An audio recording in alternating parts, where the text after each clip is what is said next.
Welcome to our second press conference of the day following our number 5 seed Hawaii's win over number 4 CSU Bakersfield.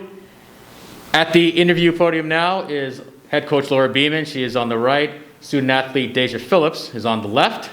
Deja, actually, aside from being a Las Vegas native, was our best sixth player and made our all-freshman team.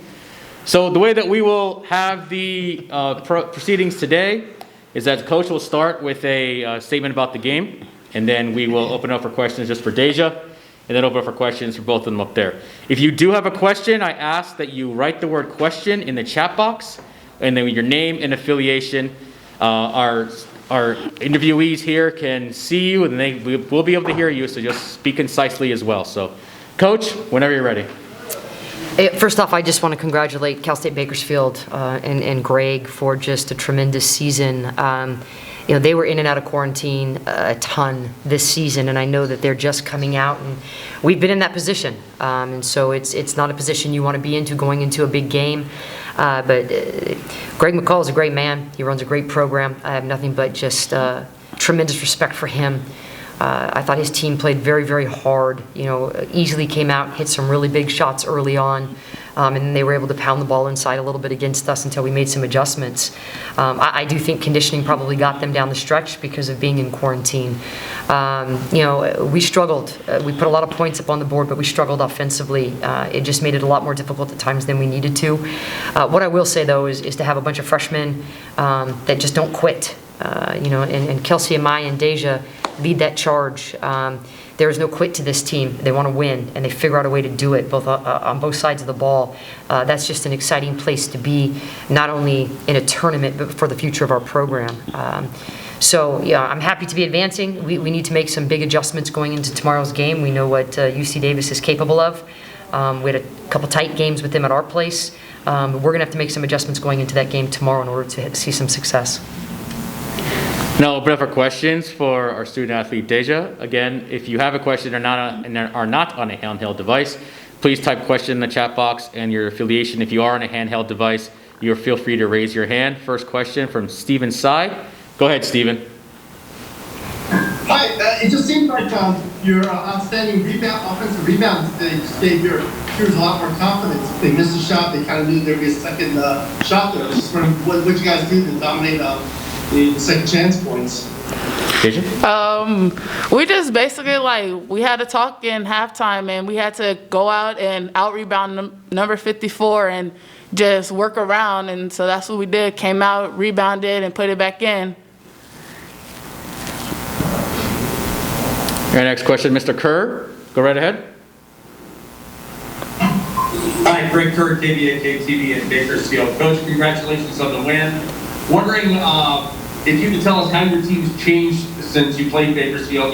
I know you had not played at this one team yet. You were coming off COVID. But how's your team changed since then? And what do you attribute tonight's win to?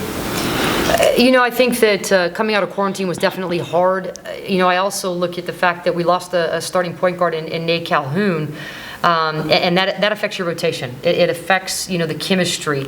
We had some other people that were unable to continue the season for whatever reason, and so our lineups changed drastically. For Kelsey and I and Deja and Meilani and Nina Orji, and I'm forgetting another freshman out there, but for those guys to come in with no Division I experience and play as well as we did early on, we knew we could have something special. We just had to get the experience.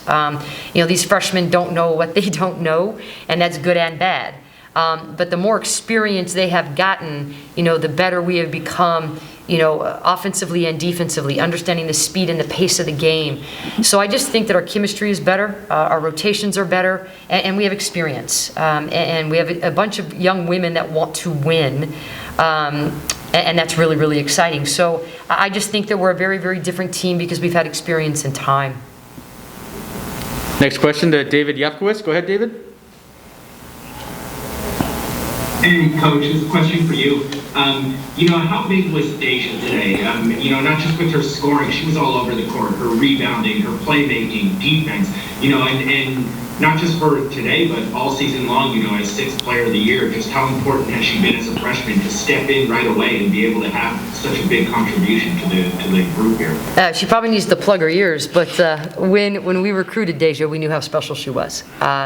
She was a young lady that played a tremendous amount of post at Centennial, and they have such an amazing tradition of winning. We knew we were going to get a winner. We knew we were getting someone that was very coachable. We knew we were going to get someone who could transition to the perimeter for us, and so I get really, really excited because I see Deja's future. When she gets bigger and stronger and continues to understand the pace of the game and has a preseason and a postseason, this young lady's going to be a monster in the Big West. And this is why we recruited her. The other thing is she's got the best laugh ever. And if I can get her to belly laugh once a day, I've done my job. And so she's an amazing young girl. And what everyone doesn't realize, you all get to see them play on the court. She's just as amazing off the court. So we got ourselves a winner here, and we will continue to build our program around this one sitting next to me for sure. Deja, reaction to that?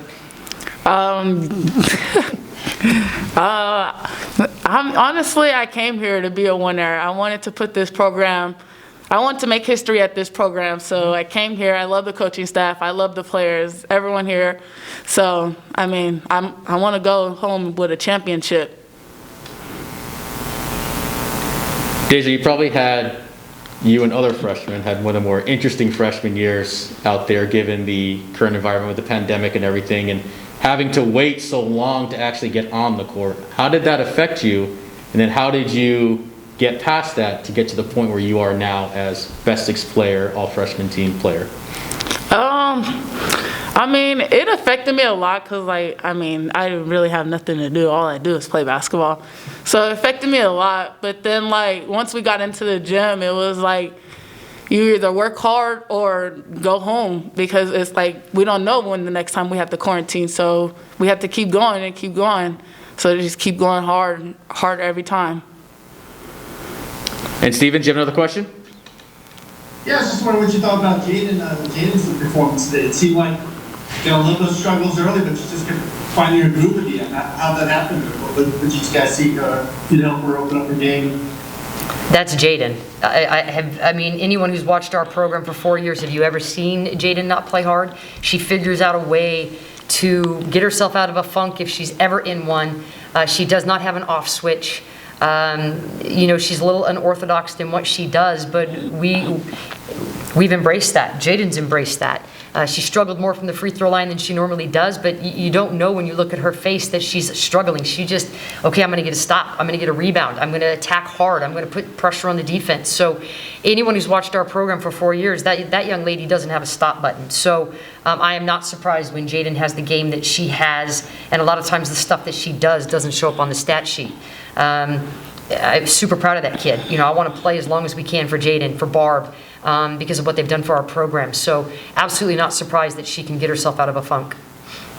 Let's go to Cody at KITV4. Go ahead, Cody. Hey guys, congrats on the win. Coach, 3 straight years in the semifinals. Does that start to sink in a little bit? Just how you're able to get this team turned on the Jets when it gets to be showtime, and just what does UC Davis have in store for you guys, or what do you got in store for UC Davis on Friday? And Cody, I know you'll take this the right way. It's not about getting to the semifinals. You know me better than that. It's about getting to the finals. So we have to continue to push these guys. We saw what Davis is very capable of Friday and Saturday at our place. We know, I said Thursday earlier, I apologize. We know Friday, we've got to be ready for them. They're a very, they execute well. They're a team that has a lot of experience. They can come up with buckets when they need buckets because of that experience and because of that crispness on their execution. And I think that, Friday at our place and Saturday, we showed that defensively we can do some things to them, but then we can't have such a breakdown, offensively, and I felt like we did. So right now it's more about what we need to do in preparation for our semifinal game. We have some things we have to correct, and we're capable of correcting them, and this team wants to win. So less about our opponent, more about us. Our ultimate goal is to be playing on Saturday. If I could just follow up real quick, do you think it's an advantage that you just played them, or do you think it's that you would rather met them in the middle of the season and then go at them again? How do you feel about that? You know, I don't know. I think Deja might be able to answer that better, but as far as for me, I don't care. When we play a team, it's about our execution and our ability to make adjustments. Maybe being fresh on our minds is great, but, you know, Deja may have something to say about that. I mean, I don't care either when we play a team. I don't think my team is scared of any other team in the Big West. So, I mean, it's just how we come out and play. And our final question, go back to Mr. Kerr. Go right ahead. Yeah, was that for Greg? Yep, go ahead. Okay, I'm sorry. Coach, you alluded to COVID. I'm just wondering, what do you think Greg's biggest concern, as you had coming out of COVID, was? 3 weeks not playing, and then it's the tournament.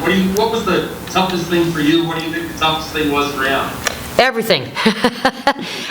You know, you're worried about conditioning. You're worried about kids getting hurt. You're worried about chemistry. You're worried about synergy. You're worried about, you know, did they remember your playbook? Can they remember a scout and you know, perform defensively? You worry about everything.